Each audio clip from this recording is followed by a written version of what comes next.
Hello, everybody. Welcome back to Project Sovereign. Today, I have Dan Astin-Gregory with me.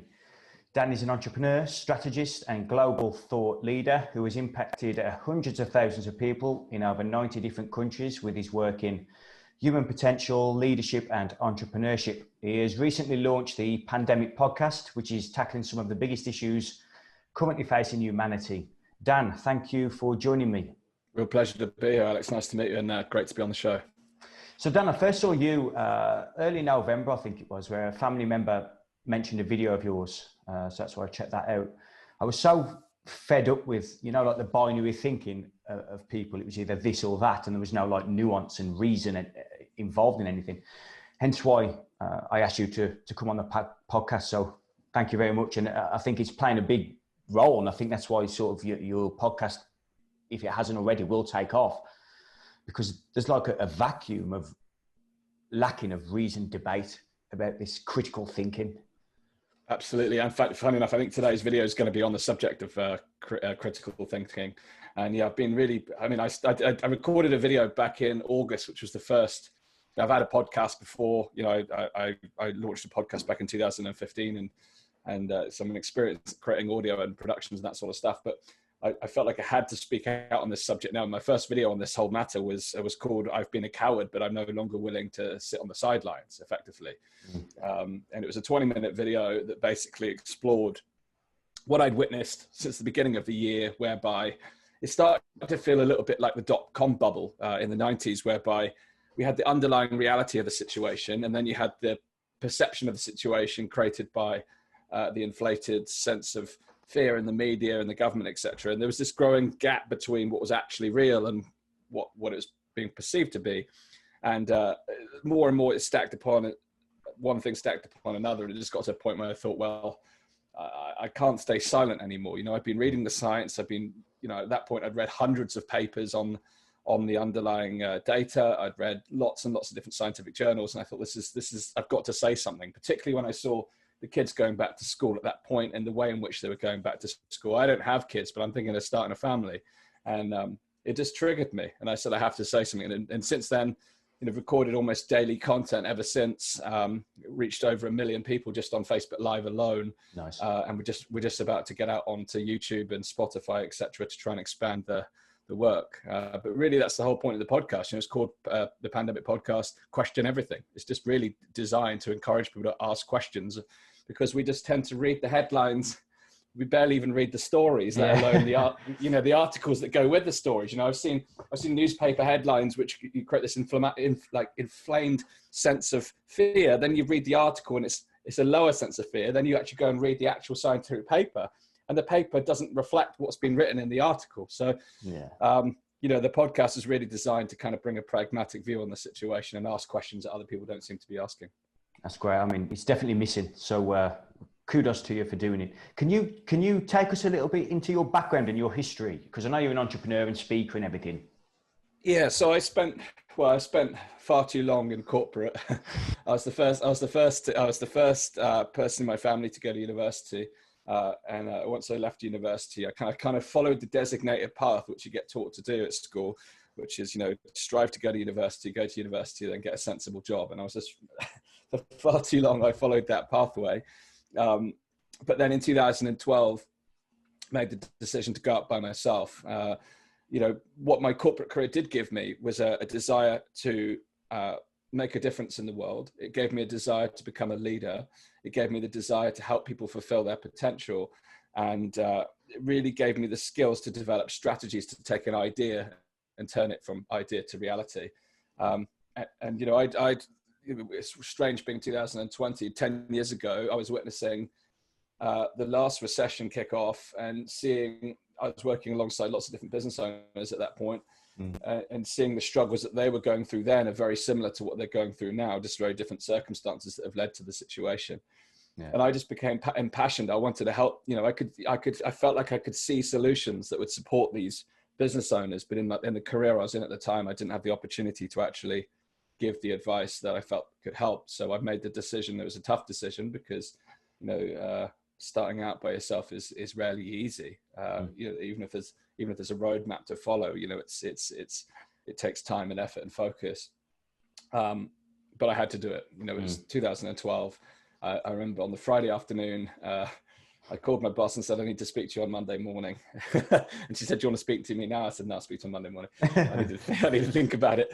And then gave her a call on first thing on the way to the office and said, you know, I'll be leaving. And she said, I thought that might be what you were going to say. And she was very sympathetic to me. And she said, you know, you're probably one of the most entrepreneurial team members I've ever worked with. And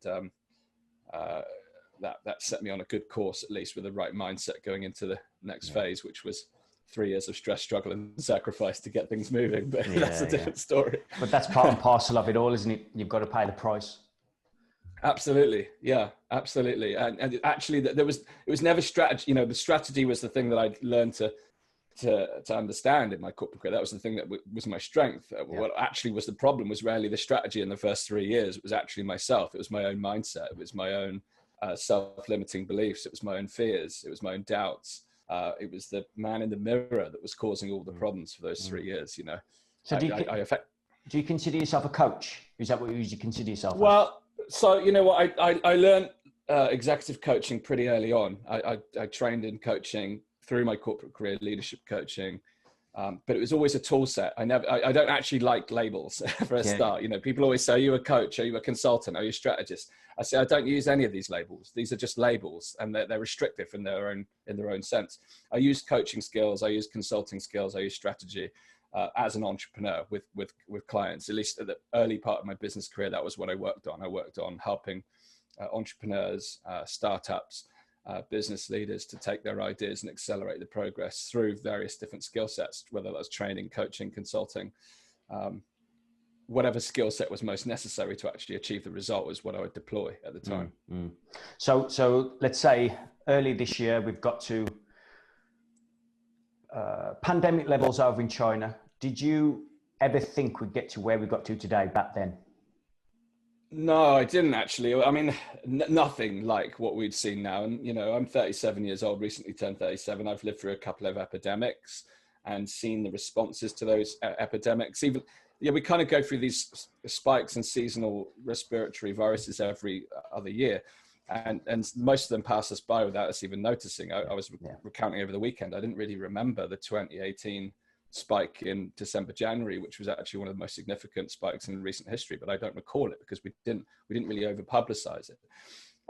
So witnessing what I saw in the first 3 months of the year, I absolutely did not expect to see what we're experiencing this year, certainly in terms of the responses to it, let alone the underlying trend of the virus. So no, I didn't see this coming. I didn't see the reaction coming. I didn't see all of this, really. You know, I could see that something was happening, but not of this magnitude. No. And let's start getting into a bit of the beef. How, very broad question to begin with. How do you think it's been handled on the whole by the Western governments? I mean, it's been revealing.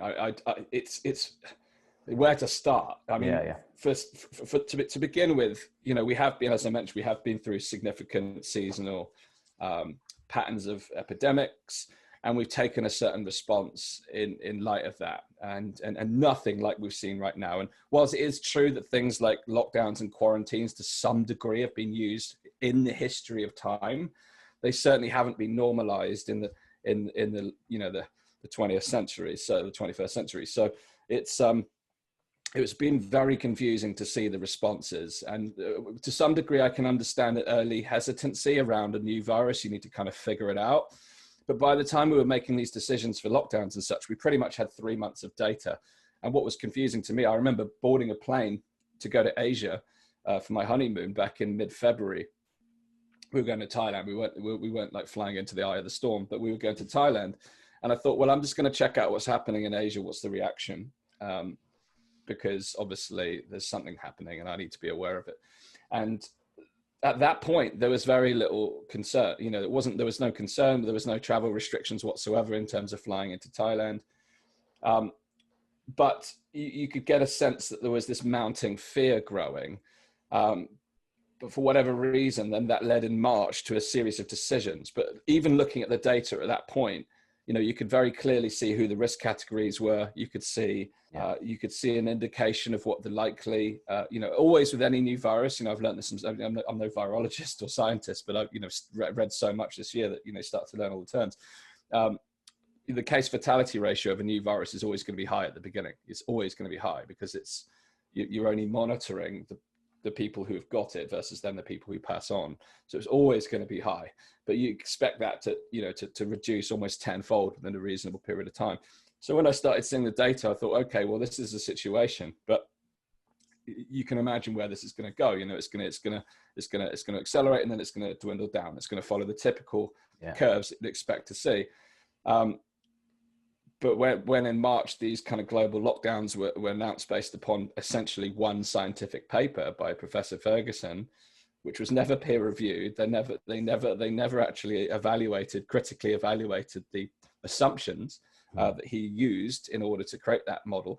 And it took a long time to even for data engineers to be able to get hold of the underlying model themselves so they could actually look at the specific modeling. Yet these global decisions were based on this single paper, which I would have thought even the decision makers in themselves, surely looking back in hindsight, are going to go, "What on earth were we thinking? What on earth were we thinking?" So, and he's only got the greatest record in the world, either, has he? To be honest, no.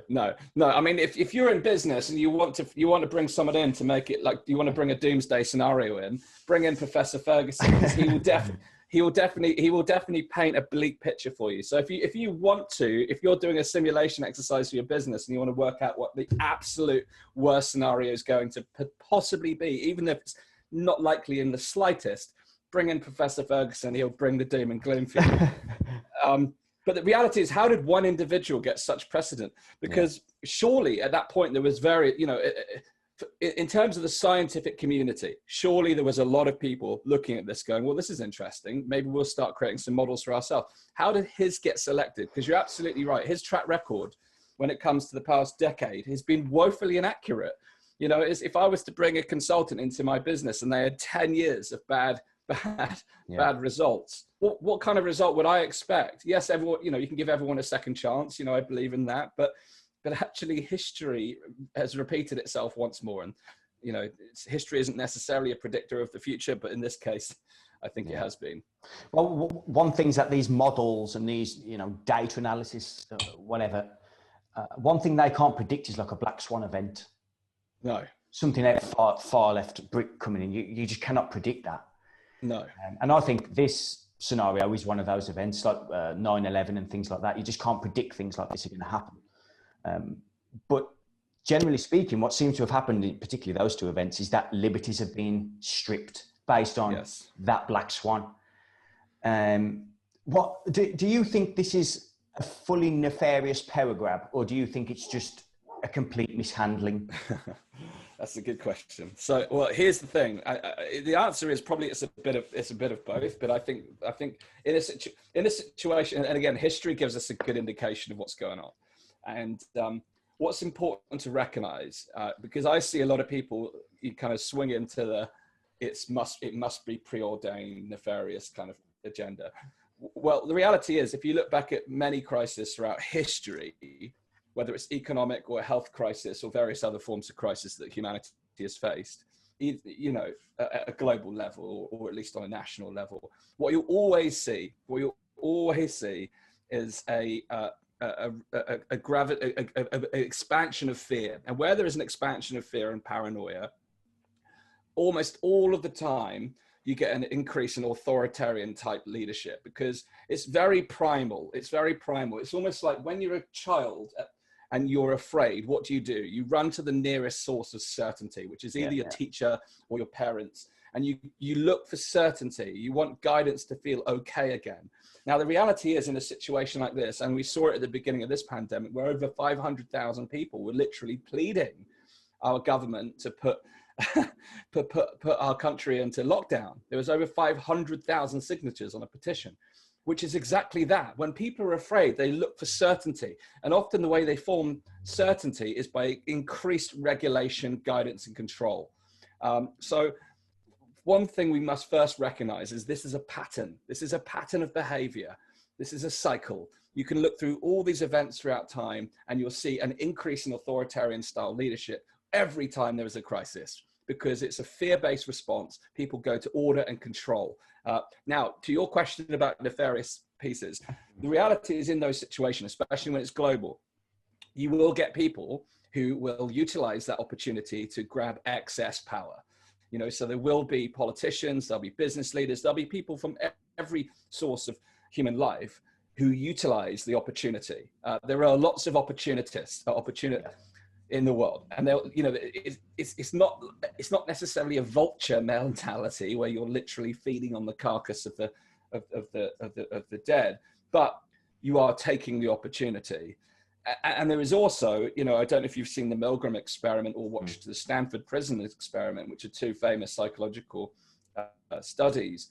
You'll also see that human psychology responds in fascinating ways in the face of perceived threats, and it creates authoritarian style behaviors. You know, people who under normal, you know, the Milgram experiment basically had someone press this thing over and over again, which was administering a shock to the subject, and the doctor was telling them it's okay, even though the subject was visibly in pain, and, you know, at one point it looked like they were going to kill the subject. Because the doctor kept saying do it, we tend to look for that authority and trust in that authority without question, particularly when we're in a state of uncertainty. Now, the Stanford prison experiment was an experiment where they sent in volunteers who had been profiled for their own, to ensure they didn't have any predispositions in terms of psychological imbalances. And half the group became the wardens, the guards, the prison guards, and the other half became the prisoners. And it was shocking, if you watch this, and they've made films about it, it's shocking how fast some of the prison guards turn to things like violence and excess control. And I think what we see, and it was all, you know, they were all profiled, and when they actually take the experiment down and they interview the people and ask them why they behave that way, they can't even recollect who they became in that moment. They can't even understand why they behave that way. But it's this psychological principles play out. So in every crisis, we'll get this excess control, but you'll also get these behaviors manifesting in quote unquote normal people. So some of these things are happening every single time, all the time. Now, and as I mentioned, there are people who will deliberately capitalize on the situation, but to say it's some kind of organized event is quite, I think is misguided to some degree. But there are there's you just need to look to history to see how these things play out. You know, whether that's politically, scientifically, economically, and there's almost always there's the political piece around something like this. So almost always when there's a financial crisis where we see like a drain of money, well, there's never a drain of money. In fact, in a crisis, we see more money printed. We see more money printed this year. There's an illusion that there's less money. There's more money. There's more money. It's printed like crazy. But where does it go? It flows up the chain. It goes to those who already have it. You know, the biggest companies on earth have grown faster this year than previously. You've got Facebook, Amazon capitalizing from this, etc. So, but what you'll see in an economic crisis is you'll usually see then a politically swing towards the left. You know, so we've seen over the last 5 to 10 years, you know, the political model of the West has been to the right-hand side. But after a crisis like this, there's always a swing to the left on the basis that, you know, there's a requirement for an increased welfare state. Usually there's a requirement to rebuild. So we see these political moves. And again, we only have to look through history to see that this is not new. So it's very easy to get caught up in the latest conspiracy around like what's happening, but you only need to look to history to see it's nothing new. It's just got different labels. Yeah, you know? I think the conspiracy movement, and this isn't to say that conspiracies don't exist. No, exactly, 100%. They do, especially in big government and above government, if you believe in all that. But we have to use our God-given reason to say that's ridiculous. We need to take a step back, become objective here and look at the statistics for ourselves. Because what I tend to find on social media in particular is that you have people just believing anything that they read just to fulfill that bias that they've got. They'll just soak it all up. And it just makes absolutely zero sense. I'm going to probably get smack bum by some of the Q people, but a lot of that Q movement that we see, oh my God, it's just absolute nonsense. But people just buy into it all. Well, it's also hard to actually distinguish what is the Q movement and what it isn't, because, you know, from what I understand, there's a lot of government infiltration within that anyway, so that actually a lot of the stories come out will actually not come from the Q itself. It will come from people purporting to be Q, which is whenever you see, again, within a crisis like this, again, history will tell you that there's always diversion tactics and distraction tactics used by the government to actually try and take your mind away from the actual root problems. Because when critical thinking is actually applied to the real issues, there's a problem. The government has to then be accountable. They have to. So there's always, again, diversion strategies, and you have to be mindful of that. And it's very difficult to distinguish the source of where these things come from. But when you suddenly see people, masses of people suddenly caring about issues that they never cared about previously, that's when you have to ask questions, because where's that actually come from? And there's been loads of instances like that this year where people have suddenly gone out campaigning for causes they've never, ever cared about. So you have to ask, where did that come from? And usually I think there'll be some distraction and distortion tactics in there from maybe state control, maybe not, but either way, you have to stand guard at the door of your mind. I always say with the entire pandemic here, there is enough in plain sight to be able to challenge the response here, without needing to go any further than that. That's our human right, I believe, to be able to express when we think something's incorrect.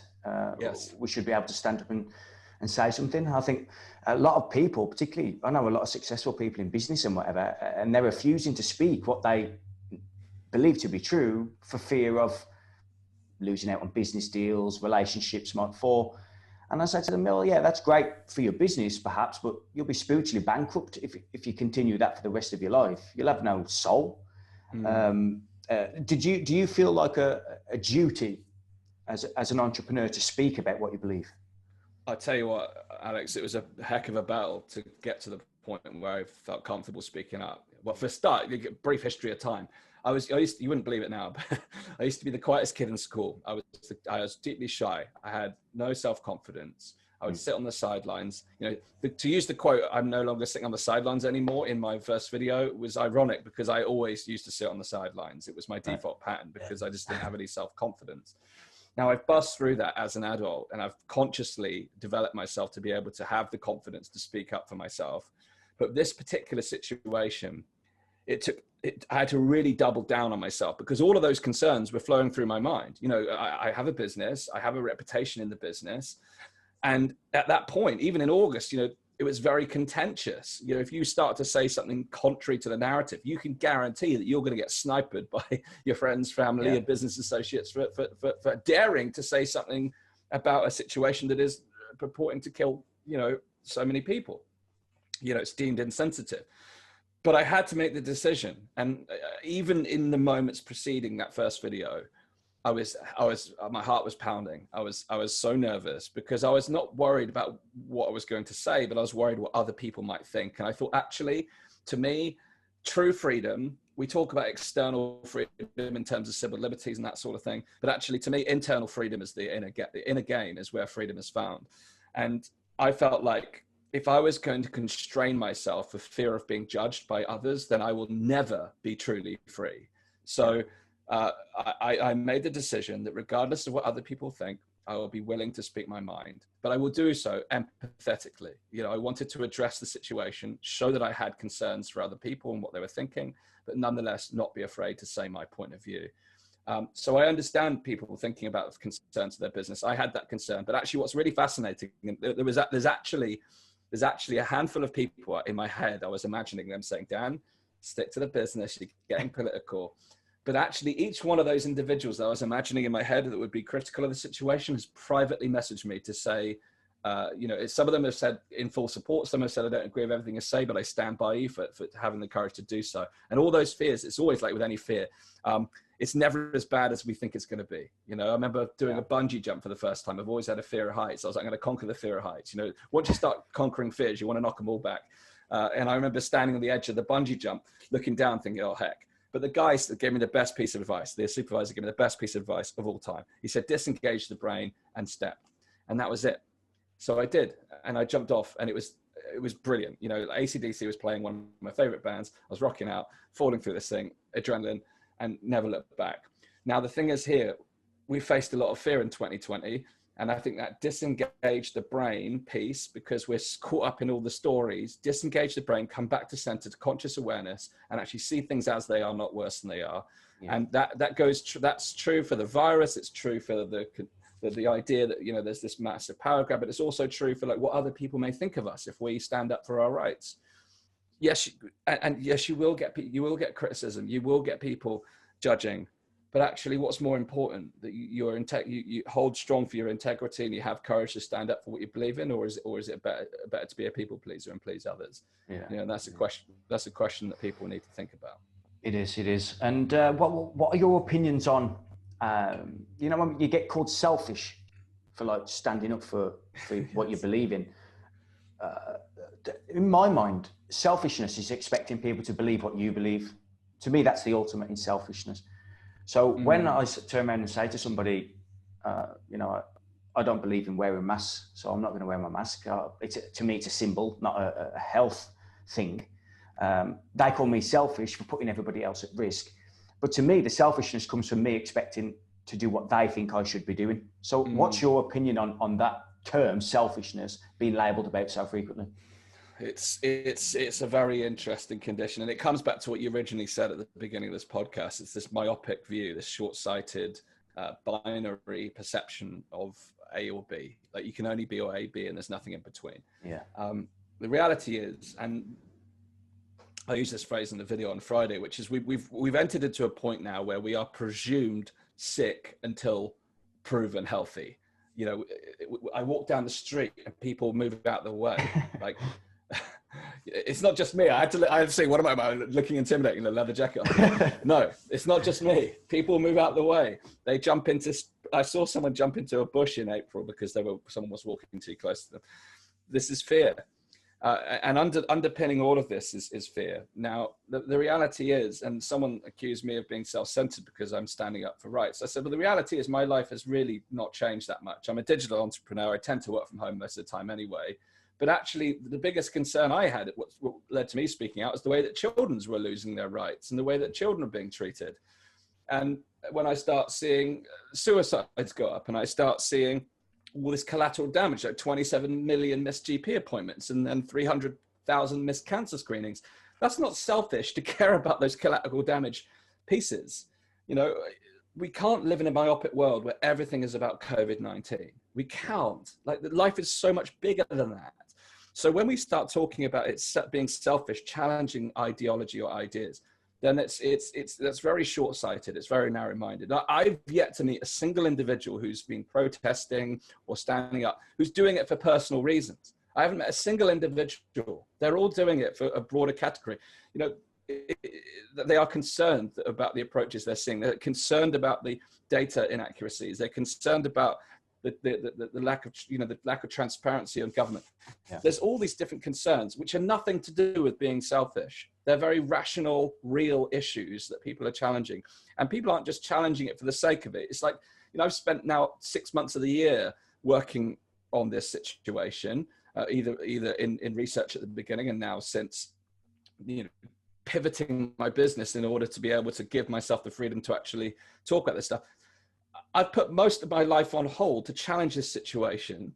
That's not, in my eyes, selfish. That is bold. That is courageous. And we can't live in a world where all science is suppressed other than the incumbent view. And that's a real risk that we face in this pandemic, is that we lose sight of that there's always multiple ideologies.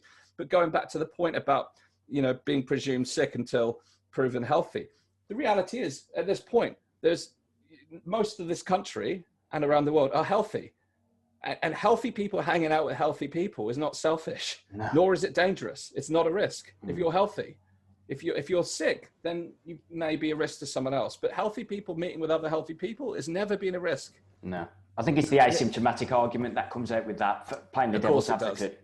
Yes, it does. Yes, it does. And the science is, you know, it's relatively inconclusive. But the last 13 to 14 studies I've read on it is increasingly showing that asymptomatic transmission is either negligible or zero.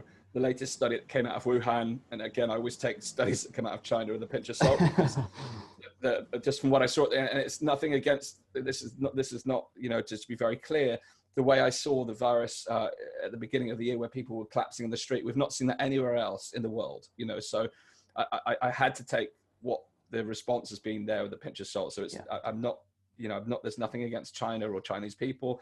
It's just the response. So I just want to be very clear on that.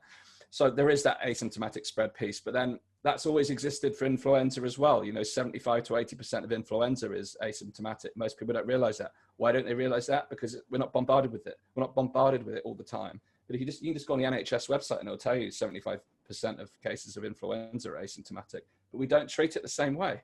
We don't perceive risk in the same way because we haven't been trained to think the same way. This year, we've had our brain trained to think that other human beings are a risk to us. And that's deeply damaging. And, very damaging. Yeah. What's more selfish is to not stand up and question that. So everyone is on their own journey. I spare judgment. You know, if my reason for standing up was liberating myself from the freedom of judgment, then I cannot then be a purveyor of judgment on others. So if someone is calling me selfish or other people selfish, they have a reason for feeling that way. And I seek to understand their reasons, and I won't take it personally. But it's a frustrating issue because it can often then lead to debate and discussion in a way that's not healthy. In fact, labeling others and judging others is not healthy, full stop. You know, there's nothing spiritual about judging other people. It's very stoic. That's a very stoic way of looking at the world, really. Seeing the world for what it is rather than how you want it to be, and allowing other people to do that as well. Exactly. Yes, I think, you know, the more we can do that, because we have seen this divide. You know, it's like us and them, and that's I don't see us and them. I just see us, and then some of us see things differently. You know, but we're all the same us. You know, we're one human race, and to me, like, this has been this conscious evolution this year. It's challenged me in ways I've never been challenged, and when I'm faced with a situation where I'm being criticized in that way, knowing that I'm coming from a place of heart, I have to make sure that my ego doesn't respond and defend, because if it does, and it does, it triggers, it goes, I have to bring myself back into the present moment and say, this person is on a journey. I'm on a journey. We're on different journeys at different times. It's okay, you know, and I suspend judgment, and I don't judge myself and I don't judge them. It's taken a lot of inner work to be able to get to that point. But now, instead of getting a reaction from it, I try and lean into it to understand why they feel that way. And what information has led to them feeling that way. So where do you draw that line between calling bullshit and like being not passive, but objective to it? Well, see, I don't think it's my job to call bullshit, you see. That's the piece. And I see a lot of that on social media. It's like, bam, like arguments. There's no like, okay, tell me where you came to that conclusion. There's no seeking to understand. You know, one of the earliest books I can remember reading was The 7 Habits of Highly Effective People by Dr. Stephen Covey. And I think it's habit 4, or I forget the number, but the principle is to seek first to understand before being understood. And the whole message behind that is listen first, empathize, hear the person, see the world through the other person's eyes. Enter into their map of the world so that you can understand what they see. And only then, once you fully understand what they see, is that you're then opportunity to perhaps offer a different view.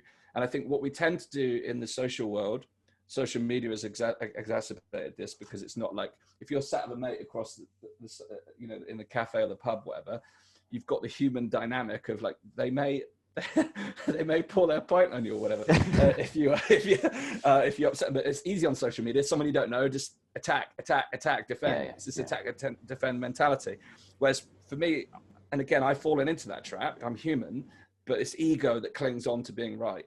And so what I've tried to learn to do is to seek to understand. And when you do that, again, without judgment, you start to be able to get to a point where you can understand that they may have made their decision from limited information. And the fact that I've read thousands of papers or like read loads of data doesn't make me more likely to be right, but it gives me more data reference points to be able to more information to be able to discern an outcome. But it doesn't make me any more right or wrong. And the same in science. You know, you can look at the same data and come to completely different conclusions. You can be a world-class scientist and you can both walk away because of your own values, beliefs, prior history, you know, hierarchy of human needs, and come to completely different conclusions. yet be equally talented, phenomenal scientists, yet you see the same thing completely differently. But what we need to get to is the point where we actually start to lean in and understand why people feel the way they do. And often what I found for those who are saying things like you're selfish, etc., there's limited reference points that they're drawing upon, and they're usually drawing upon, and this is generalization, but they're usually drawing upon some of the headlines that we saw back in March and April, you know. And actually two things: one, as we've already talked about, the headlines don't necessarily reflect the reality, but secondly, we also have a bias that leads to us using the first thing we learned about something as the primary source of information, even though a lot has evolved since March. A lot has changed. There's a lot more discernment. There's a lot more understanding. So when people are using an argument that's technically out of date, at least then you have an understanding. And then you can then say, okay, well, did you know that there's been 4 or 5 new papers on this, which have shown a different outcome? Of course, things have evolved since then. And you can have more of a balanced conversation, because what we're seeing is an attack. And what happens is when you attack someone else's point of view, they get deeper into their own point of view, and they stop seeing things differently. And it's the same on either way, whether you're pro lockdown or anti-lockdown or whatever terminology you want to use. If someone attacks you, you dig the trenches in, and you no longer look at anything else that could refute your own evidence. And I think the ego's there to protect itself, right? And that's what it's doing. Yeah, totally. And critical thinking to me is always about coming back to your own assumptions. Like this weekend, I spent most of this weekend not most of the weekend, that would be a bit tragic, but a part of this weekend doing some research into the other viewpoints. I was studying like the mechanics of the virus, who's more prone to getting sick, how does it work in the body, like literally what are the mechanics in the body, what is the immune system response, who does it kill, and who's most at risk, like to really understand the risks, to really go into like how this thing works, so I can better understand when someone is deeply afraid. Because if I don't do that, I'm not challenging my own basis. I'm not challenging my own assumptions. And critical thinking requires you to always come back to the beginning and question your own judgment. You know, otherwise you're stuck. You're not critical thinking anymore. Yeah. So it's. I think one of the issues with that is that people in high places don't do that.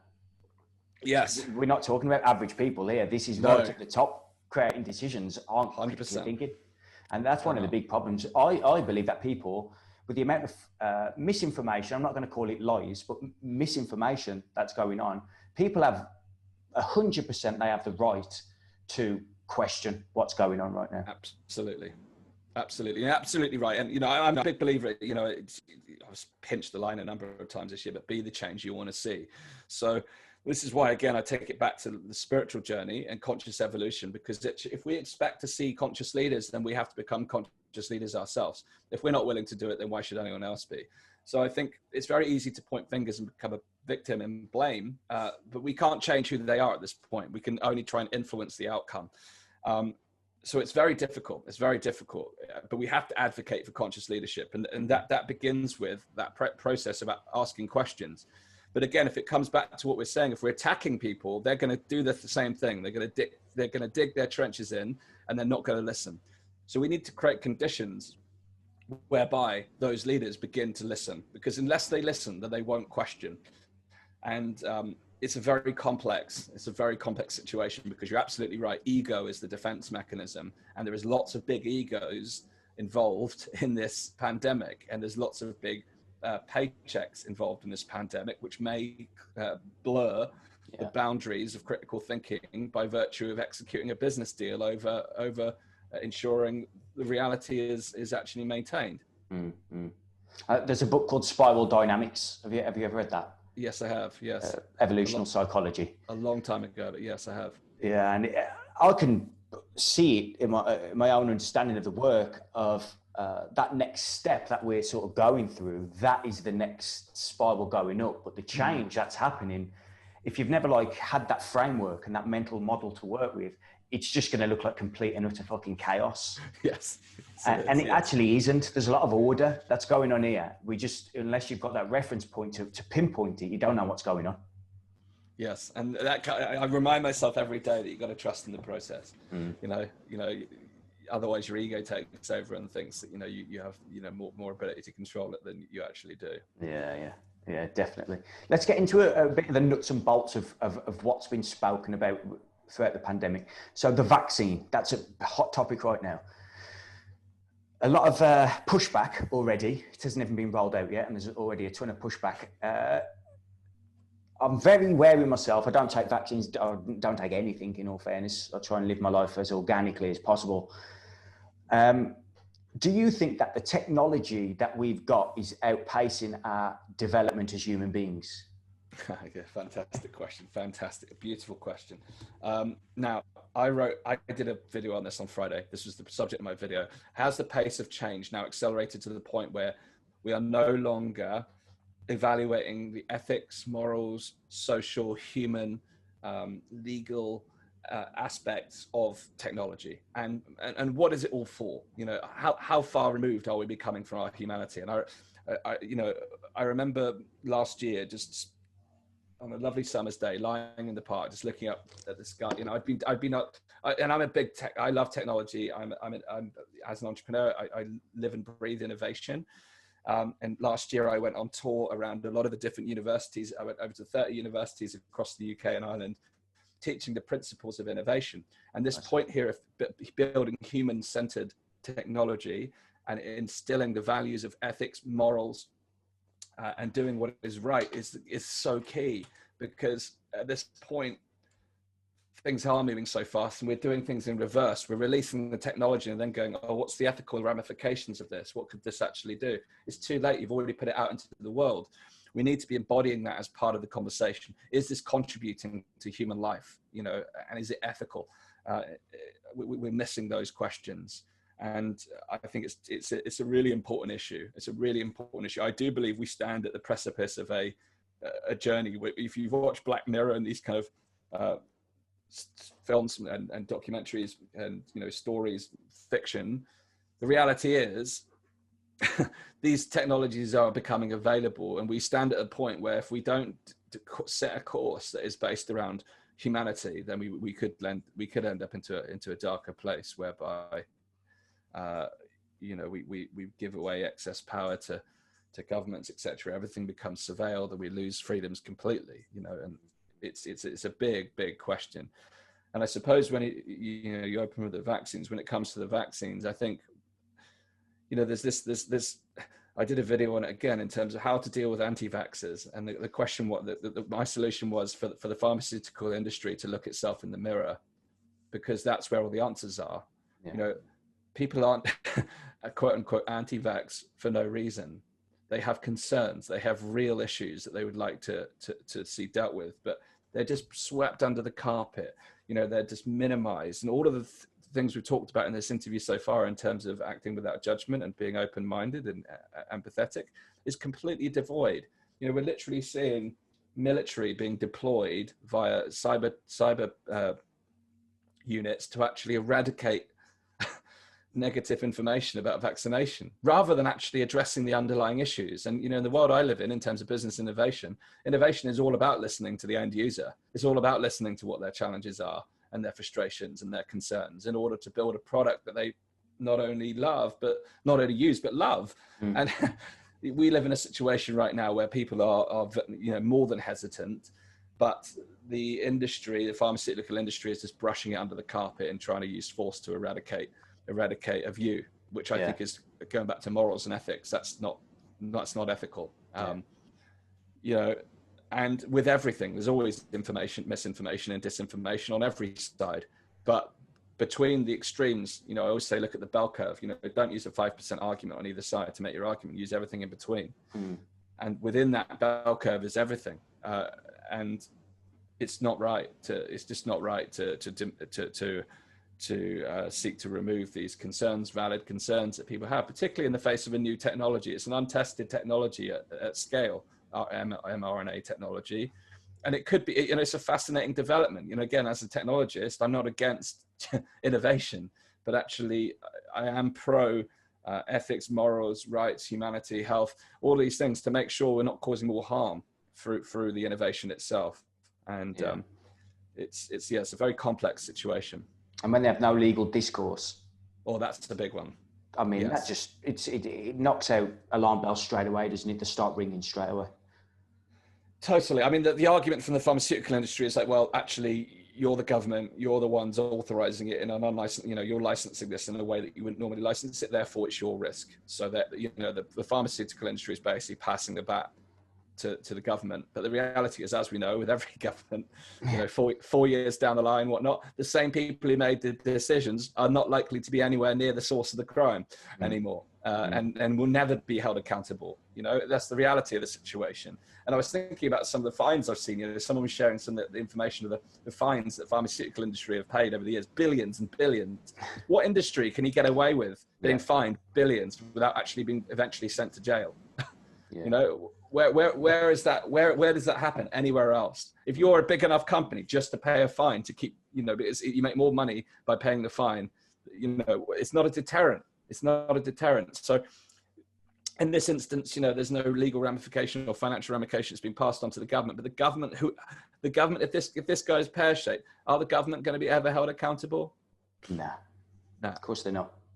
I'm a believer in in terms of human health, I've mentioned it a few times here, I'm a believer in the via negativa philosophy, which is removing things from you to go align yourself back with nature rather than adding stuff in. So if you're smoking like 30, 40 cigarettes a day, remove that and you'll never have to take pills that cost a fortune when you're 50. Absolutely. So remove things from you rather than take them, which is, I know the context is very different here with the COVID-19 and nobody, you know, really knows what's going on. Will you take it yourself? No. I mean, I trust him. I'm at a point, you know, like yourself, I live organically as much as possible. I don't have 100% plant-based diet, but very close to, you know, I work out, I meditate, I take care of my mental, physical, spiritual being. I trust in my immune system, and I would much rather organically get a virus and develop immunity from that, being exposed to that virus, than I would a artificial form of that. I believe in the like we power have of done nature. forever. Like we have done forever. And now, don't get me wrong. If there was an outbreak of something like smallpox, which literally had like a 30% fatality rate, I'd sing a different song. I'd be playing a different game. Because then the perceived risk of a new vaccine technology would be lower than something that, you know, could wipe out a third of the planet. But we're not facing that situation. So it's situationally dependent for me. Yeah. You know, I believe in you know, I live responsibly, and as a result, I trust in my immune system to take care of me. And I think, going back to what you said about COVID and what we do and what we don't know, what is very evident is those who are affected most severely and those who sadly lose their lives. If you look at the underlying data, a lot of them have significant comorbidities, and not all of them will be lifestyle driven. Some may be genetic and environmental, but you have to take stock at ill health, full stop. And whilst, you know, someone who is now suffering of heart disease and therefore at higher risk of COVID, if they've spent their entire life eating poor diet, excess drinking, smoking, again, I'm saying this without judgment, but actually just on honest fact, you're more likely to get ill health problems in the future. Of course, But the thing is, COVID feels like an immediate threat. You know, people treat it like it's the boogeyman on the corner, whereas something like heart disease or cancer always seems like some distance threat. It's a horizon threat. But actually, the decisions we make today determine our destiny in terms of our horizon. So if we are not choosing to live healthily now, then if there's an outbreak in 10, 20, 30 years time, and we've just been living unhealthily, then we'll be the ones that are at the highest risk. Whereas the reality is, if we take care of ourselves and our body and immune system now, then we're all going to benefit from that. But it's much easier to turn to a pill or an injection to try and shortcut that need. People are always looking for the path of least resistance. The reality is, we just need to build healthy habits every single day in order to take care of our immune system and our health. Do you think that moving forward, if there are,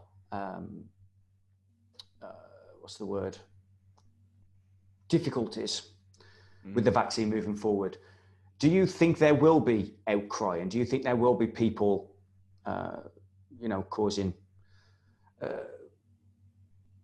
disharmony in society, or do you think that people will simply say, "Oh, it's just the cost of trying to save everybody"? I think it will cause. I think it will trigger people in a major way. I think that what we've talked about initially in terms of the vaccine hesitancy, I think there's more and more people now asking questions about, more and more people are turning to organic lifestyles. More and more people are looking to actually eat and live sustainably.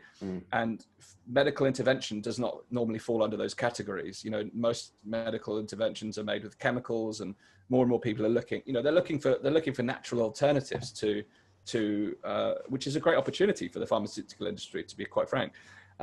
But because of that movement, I think if there's it's going to be very hard with a mass vaccination schedule. If there's a sudden influx in serious adverse reactions, it's going to be very hard for the industry to do what's been done before and say there's no correlation. Yeah.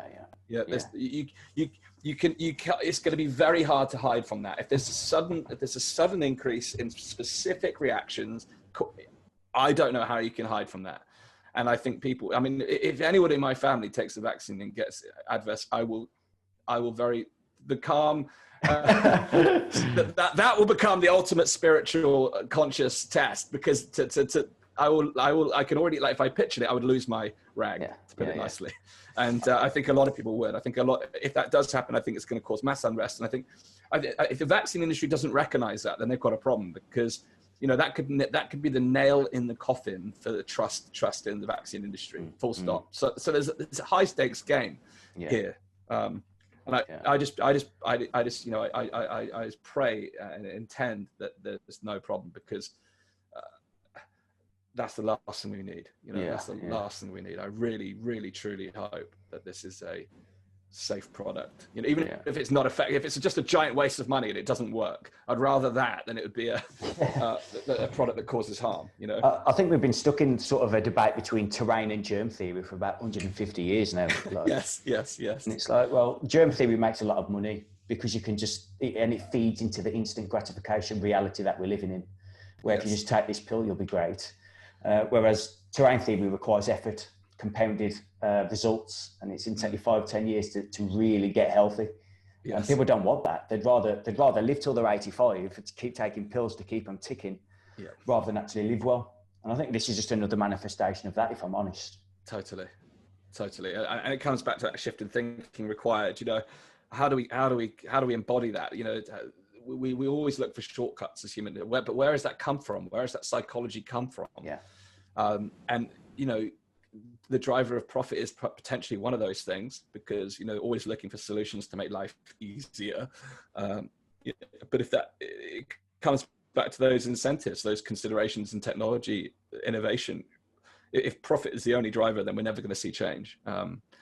So for me, it's about how do we incentivize human health, like to actually take the steps to nourish and preserve oneself, because once you actually take the steps to get healthy, it takes time, but once you start to feel the effects of it, it's very hard to go back. I mean, once you feel incredible and energetic and vital every single day as a result of your decisions, it's hard to turn your back on that, you know. But the reality is, like anything, it becomes normalized. And if you feel good every day, that normal becomes normal, and you forget what, you know, exceptional felt like when you first get there, and it comes back to being normal. So it's all these mechanics of, like, pleasure, reward, and, you know, fear of pain, cracking that code.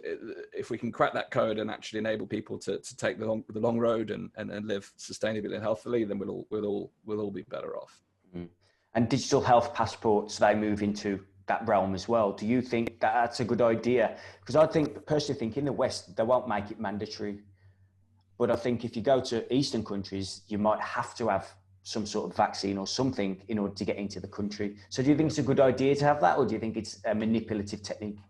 I don't think conditional based responses are useful in any way. I think that becomes coercion. You know, it's still a form of mandating. It's just under a veil. You know, you create the possibility of a two-tier society, which, again, talking of things like Black Mirror, etc. You know, there are people who have prophesized and projected that the future will end up something like that in terms of what we're facing right now. And it comes back to those decisions that we make today will influence our future. And if we don't make the right decisions now, the consequences could be far-reaching. Because, as you mentioned earlier on around 9/11, you know, the security protocols that were introduced post 9/11 haven't gone away. You know, it's a fallacy if you think the decisions that are made today will go away tomorrow. They won't. So I think placing conditions, if it did come with conditions, I would want to see it enshrined in law that it would be for a predefined period of time. But even then I would feel uncomfortable because my lack of trust in those who set the rules now in 2020 has never been lower. So even if it said for 3 months, as part of the pandemic response, I would very much doubt, we had a 3-week lockdown at the beginning of the year. I very much doubt that we would stick to those terms. And that's the difficulty. Did you have faith in these people before the lockdown though and all that? Or did you actually... I've always had a healthy skepticism of government ever since I was a kid, ever since I was a child. I remember, I've said this a few times, I remember watching like the Houses of Parliament debate on the television. Like my dad used to watch the 6 o'clock news every night, and they would see this green leather chairs and a bunch of old dudes just yelling and jeering across benches at each other, and thought, this is how the country is run. Even as like a 7-year-old, I was like, surely this isn't the most effective way to run a country, by yelling and jeering across the room. Yeah. So ever since I was a young boy, I've always had like this, like, surely there's a better way mentality around governance. But it's been magnified this year. It's because everything's under a magnifying glass, everything's being amplified. And there are certain individuals within this government I would absolutely not hire in my own company. No. Even if you paid me. So we're coming up to the hour, Dan. Prediction time. Where do you think the world's heading to? You've got the World Economic Forum with the Great Reset and all that nonsense that they're spouting. Where do you think we're heading? Well, I think there's a dichotomy between that kind of Great Reset, which is the kind of patterns that we talked about earlier, the fear-based patterns, but concurrent to that, there's also a Great Awakening, which I have greater hope for. And what we'll probably see is things will get worse before they get better. But I trust in that process of Great Awakening, and I think a lot of good will eventually come from this. But how far down the track that is hard to tell. I think there's going to be a lot of struggle and a lot of resistance and a lot of trauma before we reach that point. But beyond that trauma, I really hope we'll see some bright space with with a fertile ground to create a better world for the people on the planet. Beautiful. Well, thank you for your work. Thank you for coming on. Is there anything you want to share? Where can people find you? So I'd say it's very simply, people know me as Dan Astin-Gregory, which is my married name, but all my stuff is in my business name, which is Dan J. Gregory. So just head over to danjgregory.com. You'll find the Pandemic Podcast link there. We're rapidly racing to get everything on different social channels like YouTube, Spotify, Apple, etc., so people can access in different formats in different places. But if you're interested in tuning into the Pandemic Podcast, just go to danjgregory.com/pandemic and you'll see what we're up to. Beautiful. Thanks for coming on, Dan. Cheers, mate. My pleasure. Thank you, Alex. Thank you. Cheers.